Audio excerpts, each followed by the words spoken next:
tem ciência dessa mudança que houve por conta dessa ocorrência? Isso, vamos fazer um vídeo disso. Sim. PM mudou por sua causa. O que mudou? É o que eu queria, eu sempre tive essa dúvida de saber. Porque assim, eu tenho. É que nem eu falei pra você lá um pouco antes. Que eu tinha essa consciência de que um dia ia dar. Não sabia que ia dar esse boom. Mas que qualquer dia ia dar uma zica lá, porque a gente tava. Mas que momento lá na ocorrência, depois da ocorrência, que deu esse rolo todo, você falou, ó, nossa, eu acho que nós quase acabamos com a polícia. Foi depois que a gente tava já na efervescência da coisa, depois de uns dias que já tava no Romão Gomes. Porque o negócio, a gente foi posto tirado da geladeira e posto num caldeirão fervente. Então a cabeça tava... Porque não foi no ato da ocorrência. Não, a ocorrência... Passou um tempo, teve investigação da reportagem. Foi assim. O QRU aconteceu no dia 3, 4, foi 7... dia 2, não. Foi dia 2, 3 e 4. Foi nas noites intercaladas. 3, 5 e 7. 3, 5, não foi 7. 3, 5 e 6. Tá. Fala 7 porque passa da noite. Da madrugada, foram 3 dias mais incisivos que foi filmado. Tá. Tava lá 4 meses, tal, aquela... E por quê? E culminou nisso, por quê? Foi no carnaval. O carnaval, uma viatura, 2 viaturas, 3, ia para ainda tinha desfile, ia lá na Ulisses Guimarães onde tinha o desfile, e as outras tudo voltava, porque era tudo para ficar lá, mas a gente voava. Naquele tempo podia voar. Aquilo que era voar. A gente voava lá no 6º I, que era tudo 6, né? Um era M e outro era I. A gente ia por I, o I é Santos. Né? Então, quando tinha nada que fazer, a gente ia lá ver se o clima estava bom e voltar. Aí o que acontecia? Aí que foi o ápice da coisa. Porque o prejuízo maior foi que pegou droga na avenida, que a gente já conhecia as figurinhas marcadas, né? E também lá na Naval. Aí eles tinham que fazer alguma coisa. Aí foi que montaram toda aquela estrutura, não foi. Eles contaram uma história bonita, que chamaram o cinegrafista, porque um cara foi tratado indignamente pela PM. Aí o tal do Pica-Pau foi lá e filmou, né? Com uma câmera de alta resolução, que era de uma das emissoras de televisão. Sim. Né? Ela filmava, tinha uma resolução de infravermelho, então filmava bem à noite, tudo. Então eles montaram. E, mas aí eles viram. Mas aí tá um policiamento até que, né? Até na época, para filmar, se filmasse só aquilo, nós vamos ter que pôr um deflagrador aí, né? Um agente. Um tempero maior um agente para pôr fogo nessa fogueira aí, né? Uma chama piloto aí. E foi onde foram então, postos... Daí dia 31, você que lançou no Jornal Nacional, você estava onde? Quando você descobriu que estava... Não descobri. Isso daí a gente foi no desenrolar. Bom, teve toda essa gente, tudo, enfim. A gravação. Teve a ocorrência, mas só uma pergunta, ninguém desconfiou de uma câmera ali? Olha... Só tem uma pergunta, né? Pra saber não. Dia. Tipo, alguém não falou assim, o que é aquilo ali? Vocês não estão vendo nada, não? Você vê. Eu vou falar um negócio que nem no inquérito não tá, e quiserem acreditar, acreditem. Uma das noites eu vi uma luzinha vermelha. Eu falei, será que estão filmando? Mas não tinha nada, a gente que se foda. Estamos fazendo... Isso daqui é comum. Se estiver filmando, o problema é deles. Porque arma não é, né? Já fiquei, mas não é. E também não liguei. Também você viu na janela, na janelinha? Numa janela mais para trás, porque é tudo sem vidro e tal, mas... Tanto é que eu olhei e... Não deu para ver, mas apagou. Eu falei, se foda. Entende? Filmando, naquela época, tá bom, era coisa impensável. Entende? Então, pau no gato. E também aquilo era, como foi falado aqui já, corriqueiro. O que apareceu nas fitas é água com açúcar. Porque se tivesse aparecido outras coisas, era muito mais difícil. A gente ia ser crucificado na Praça da Sé de ponta cabeça. Então, deixa para lá. E foi isso, né? Então, peraí, você teve a gravação, vocês não sabiam. Aí vocês foram para a corregedoria. Ficamos lá. No Jornal Nacional. Ficamos. A equipe toda, os 10, ficamos 12, 13 dias na corregedoria. Eu e outro soldado, né, o Júnior, ficamos lá na jaula, no 36 lá.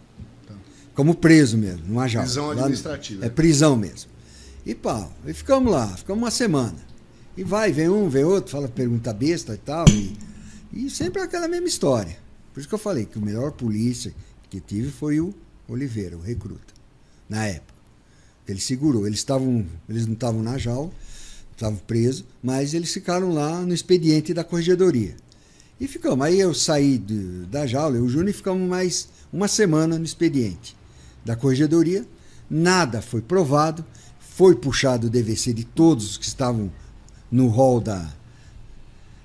do ocorrido, tanto o que morreu como os outros que estavam no carro. E tinha uma outra passagem por estelionato, agressão, agressão à mulher, né? Tudo que aquele tempo não tinha Maria da Penha, nada. Tinha uns outros pererê, mas, enfim. Mas a PM tinha visto que já era caso banal, também não ia dar em nada. É que foi noticiado que não investigou. Na verdade, Investigou. Foi investigado, foi visto, mas a voz dele, a nossa, ia ter o inquérito policial, que a gente ia, lógico, culpado sem réu confesso jamais. Então, nada aconteceu. Deu tiro, imagina. Sim. Vamos fazer residográfico, todo mundo na época. Na hora que foi fazer o residográfico, todo mundo já tinha lavado a mão, já tinha feito tudo as requisiras para tirar qualquer resquício. Foi feito, não deu nada. E isso é a real da ocorrência. Daí não adianta, eu não estou criando nenhum Pokémon aqui, né? E foi aí. Aí foi desencadeando a ocorrência aí. Aí nós ficamos esses 12, 13 dias na corregedoria, fomos soltos, voltamos para o mesmo horário, certo? Teve uma ocorrência de um policial infelizmente, por causa de namorada que largou ele e tudo, ele deu uns tiros no cara, foi preso, né? Eu fui conduzir a família, foi uma outra viatura que deteve ele, que foi prender em casa, que saiu preventiva. Eu fui levar a família na corregedoria. O tenente que estava lá, tenente, oficial de dia da corregedoria, era o mesmo que quando eu cheguei da ocorrência, da zicaiada, ele falou, mas você já está de novo, não? Eu falei, tenente, estou cumprindo ordens. Tá bom, vai, que realmente não averiguaram nada mesmo. Então, estamos aí. Já estava. Vida normal. Voltei, aqui não filmaram mais, mas voltei patrulhei de novo na ocorrência, os outros polícias, porra, você voltou lá? Eu falei, ué. Tava normal. Normal, velho. Daí dia 31 cantou... Não, aí, ficou uma semana antes, apareceu a fita. Apareceu assim. Apareceu, segundo tese, que diz a lenda, apareceu um policial que era da Motomec, do 8º Batalhão, vendo uma das viaturas, um dos Opalas ainda baixados lá jogado, encontrou uma fita de VHS, né? Naquele tempo ainda era fita, né? Levou para casa e foi assistir para ver o que era. Ele no mínimo pensava que era filme pornográfico, alguma coisa. Aí, quando ele se deparou com aquelas imagens terríveis, foi isso a descrição que está no processo, né? E aí o que ele fez? Levou para o comandante do 8º Batalhão, que é lá no Tatuapé. Conhecemos. Paulo levou lá, o comandante, é lógico, chegou na vista dele, ele viu, identificou, chamou o tenente-coronel Matheus, hoje infelizmente já falecido, né? Que é comandante do 24º Batalhão, e chamou ele para ver, tem uma fita aqui envolvendo os policiais seus, tal, vem cá ver, tal. O Matheus, quando viu a fita, já chamou o Ministério Público, porque o cara é ligeiro, entende? Chamou o Ministério Público, vamos chamar o Ministério Público, vamos mostrar para ele. Amarrou. Já, né? Mas teve um oficial lá, um capitão, que passou por cima, já fez uns negócios que deixou o tenente-coronel Matheus muito contrariado, mas, enfim, né? Aí nós fomos levados para a corregedoria. Isso tudo antes de passar na Antes TV. de passar, uma semana antes. Aí ficamos na corregedoria, ficamos alojados no 2º Batalhão de Choque, né? No primeiro Então, primeiro vocês saíram alojamento. E voltaram no mesmo. É. E ficaram nessa. E ficaram nessa. Aí saímos, tá, aí voltamos, ficamos alojados. Ficamos presos, mas alojados, né? Num alojamento ali no 2º Batalhão. E vai, vem, ninguém sabia de nada. E os polícias de uma ocorrência aí e tal. Tava só assim que era uma coisa zica. Né? Tal. Ih, bom. E é chamado 1000 vezes lá pra corregedoria para depor. Ah, como é que foi? Aí já no 3º ou 4º dia, o tenente da equipe esse tenente foi da equipe que eu fiquei preso a primeira vez e ia lá. E eu falava, não tem nada não. E até, chegou uma hora que eu estava preso lá na corregedoria, eu falei, vou contar de trás para frente para vocês verem que é verdade. Né? Então, pá. Porque já contou tantas vezes, né? Então, e não tinha muito farol. A gente contava pá. Ninguém inventava. Ah, porque teve uma nave espacial que veio, um outro correu. Não. Ninguém deu tiro, ninguém fez nada, tal. Mas e agora? Aí tinha as imagens. As imagens com o disparo. Aí, você nos enganou. Ô, tenente. Pelo amor de Deus, tenente. Não ia produzir prova contra não ia você produzir mesmo. nada, você sabe. Culpado sim, como eu já falei, réu confesso jamais. Então não faz esse mise-en-scène todo, que aqui, todo esse bonzinho, malzinho, isso é história para boi dormir.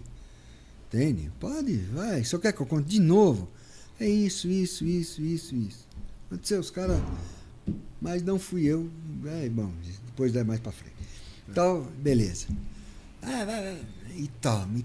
Aí no dia 31, que culminou, apareceu aí no Jornal Nacional, tudo, as imagens, eu estava de novo com o oficial de dia da corregedoria, que inclusive era o tenente da primeira vez, da outra vez, que eu tinha ido já fardar, levado os familiares para depor, que era mãe e pai da menina, que a polícia tinha matado o outro, a ex-namorada, tudo, uma zica também do cacete. E ele falou, porra, Gambra, pau, assim. Tá aí, aconteceu. Ninguém me induziu, nada, o tiro foi para mandar eles embora, tal, assim. Aí toca-se o telefone. Era o comandante-geral da PM, o Lisboa. Você tá sabendo de uma equipe toda que tá presa? E eu tava ouvindo o coronel gritar do outro lado do telefone, porque, sabe, ele tava possesso. Nossa, coronel. Ele ficou até de pé. Eu dei lá, falei, é mijão. Né? Porque, como é uma equipe e tal, do 24º Batalhão, que foi todo preso aqui. Pensei que o senhor já estava sabendo. Um diretor jornalístico da Globo me ligou agora para me avisar o que está acontecendo. Como? Mas não chegou, hein? Todo mundo já está sabendo. O comando geral já está sabendo. Como? Aí ele pode falar assim? Pode. Filho das putas, estão querendo me derrubar. Por que estavam querendo derrubar ele? O governador tinha posto ele era tenente-coronel, ele foi promovido a coronel e posto comandante-geral. Isso assim, ele estava de férias, acho que na Europa. Chamaram ele, você vai ser promovido a coronel, comandante-geral, porque o Mário Covas detestava a PM. Detestava, ele odiava. No Palácio do Governo só andava fardado, só ficava fardado quem era do portão. Lá dentro ele não permitia ninguém andar fardado, para ele não ver. Por causa da repressão que sofreu nos anos 70, tudo. Né? Depois eu conto um episódio, na hora do Romão Gomes, você me lembra. E ele detestava a PM, detestava. Todo mundo sabia, isso era sabido de todo mundo. Então, querem me derrubar por quê? O Lisboa deu o que a gente chama cangalha, né? Em 19 coronéis, que quando ele saiu da academia como aspirante, tinha coronel lá que já era capitão. Nunca, pelo um bril de um coronel, ele deu cangalha em 22. 19 foram embora. Nunca, naquela época, pelo um bril de um oficial superior, Não aceitava. coronel, não aceitava ser comandado por um recruta. O quê? Prestar continência, falar assim, para um recruta. 19 coronéis foram embora. Foram embora, pediram a reserva. Foram embora da PM. Então ele estava possesso, porque os caras queriam mesmo lenhar ele. É assim, ele contou mais ou menos. Aí eu fiquei sabendo antes de todo mundo que ia passar no Jornal Nacional.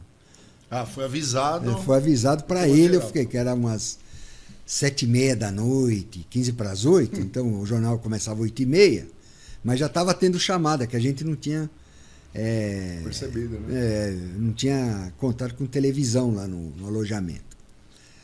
E pau no gato, né? Aí quando eu estava voltando, aí já estava todo mundo vendo. Eu já estava vendo as imagens da favela. Eu falei, azedou agora. Aí os polícia tudo já ligeiro, né? Então vocês viram a hora que passou no Jornal Nacional, vocês estavam na corregedoria. Só eu. Os só outros você. estavam tudo lá. No segundo choque. No segundo choque. Aí foi aquele pavoroso. Aí fecharam a rua. Aí, maior terror. Fecharam a rua. E tal. E vamos. Aí Pra quem não é importante você falar isso aí, pra quem não viveu isso, acho que foi uma ocorrência simples. Não. Simplesmente mudou tudo na tudo. PM. Aí fechou a rua de segundo choque, já puseram prontidão. Só se falava nisso. Prontidão no choque, sabe? E a gente não tinha a ideia do desdobramento na rua. O boom que já tinha dado, já do jornal na rua, dos outros dias. Aí o que aconteceu? Aí já, imediatamente, era 1º de abril, né? O governador pediu para reunir toda a cúpula da Polícia Militar no segundo de choque, né? E aí, aí foi todo mundo, né? E aí a gente era para ir lá ficar na presença do governador, ele não quis, mas assim mesmo, todos nós dentro dos alojamentos ficamos tudo algemados, dentro do alojamento lá. O seu governador está vexando você já fica algemado. Tá bom. Né? Vamos lá, espera. Aí a gente escutou o helicóptero descer, né? Que ele desceu lá no segundo choque. Depois de umas 2, 3 horas subiu. Aí veio um polícia lá e falou, velho, azedou. O que foi? Determinou que vocês fossem todos presos. Ele contou o que ocorreu ali, mais ou menos. O que ocorreu, que o governador estava lá explanando, ele querendo saber o que aconteceu. Mostraram a fita, tudo, o que aconteceu assim. Não, porque tem que prender todo mundo. Não, é o seu governador. Aí o Lisboa mesmo, intercedendo, falando, explicando, olha, se o senhor der uma declaração agora, né, que os policiais estão sendo afastados da rua, vão ficar aquartelados para ser apurado de onde partiu essa filmagem, se não foi do crime e tal, que foi ocorrido, certo? Porque isso vai causar um grande dano à segurança pública, né, à segurança do Estado e à própria instituição policial militar. Aí todos concordaram, que era o delegado-geral, o subcomandante, o secretário de Segurança Pública, tudo, era até o velhinho, coitado. E eles estavam certos, né? E eles estavam certos, tudo. E ele estava com óculos baixos assim, segundo o relator, ele mexendo com a caneta assim, ele só olhou para todo mundo e falou assim, aquela voz meio rouca, ou vocês prendem todos eles, ou eu destituo todos vocês. Adeus, né? É Romão Gomes. Entende? Aí naquela noite, nós fomos... Desceram pro Romão. Descemos pro Romão. Aí na chegada no Romão foi épica. No dia